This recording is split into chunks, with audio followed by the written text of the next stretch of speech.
Hello and welcome to this tutorial on how to manually select posts that appear on your Instagram profile on Android. If you're someone who wants to have full control over which posts appear on your Instagram profile, then this tutorial is for you. In this video, we'll take you through the simple steps to manually select posts that appear on your Instagram profile on Android. First, tap your profile picture in the bottom right corner of the screen to go to your profile. This will take you to your Instagram profile page. Next, tap the 3 stacked dashes at the top of the screen. This will open up a drop-down menu with a few different options.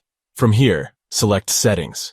This will take you to the Settings menu where you can configure various Instagram settings. Now, tap Privacy. This option will allow you to control who can see your posts and tags. Next, choose Posts. This will allow you to manage the posts that appear on your Instagram profile. Finally, turn on Manually Approve Tags.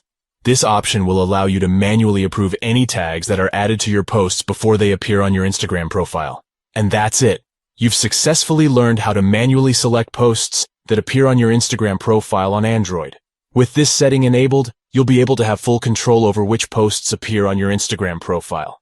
It's important to note that if you don't want to manually approve tags for your posts, you can also choose to turn off tagging altogether. This can be done by selecting Tagging Options in the Posts section of the Settings menu. By following these easy steps, you can ensure that your Instagram profile only displays the posts that you want to share with your followers. Thanks for watching, and be sure to subscribe to our channel for more helpful tech tips and tutorials.